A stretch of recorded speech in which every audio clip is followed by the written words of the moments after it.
Good morning, class. How are you today? Are you feel good? Alright.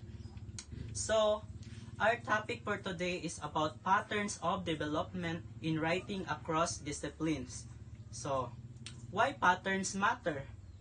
So, patterns of development in writing are strategies writers use to organize their thoughts and ideas. These patterns ensure that the message is clear, logical, and suited to the purpose and audience. So without these patterns, a writing can be confusing or disorganized. Whether you're writing an essay, a report, or a speech, understanding these patterns will help you effectively communicate your ideas. So there are 8 key types of patterns. First is the narration.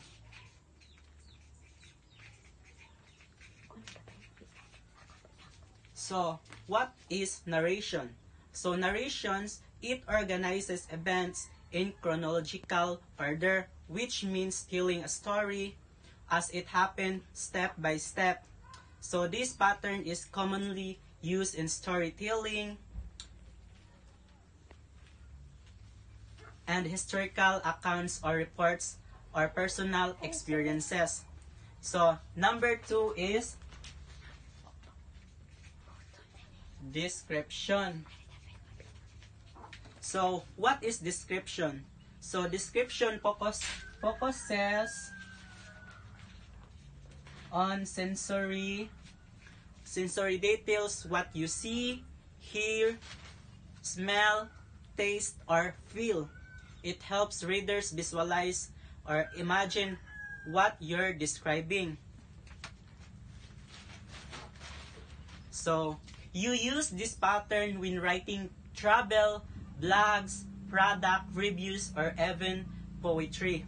So, number 3 is definition.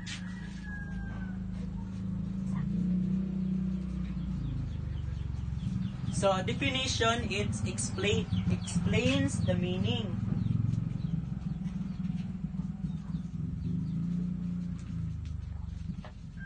So, it explains the meaning of a term or concept, often providing examples and context to clarify it.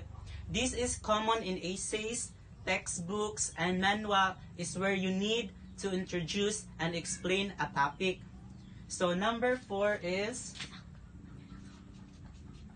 exemplification. So, exemplification provides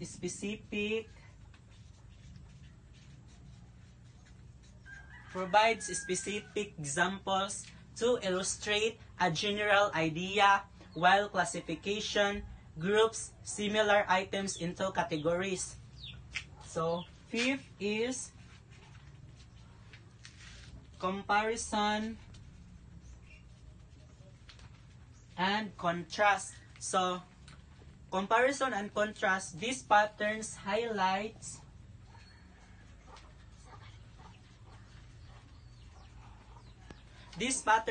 highlights similarities, comparison, and differences is the contrast between 2 or more subjects. So, number 6 is the cause and effect. So, cause and effect, these patterns explains why something happens, cause, and what happens as a result is the effect. So, number 7 is the problem solution.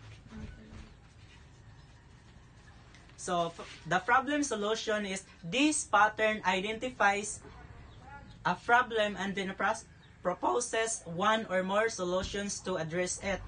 So, number 8, the last is the persuasion. So, persuasion class aims to convince the audience of an idea or action using logic, emotions, or both.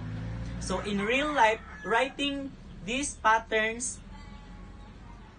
don't always stand alone. So, for example, a problem solution is say cause and effect to explain the problem.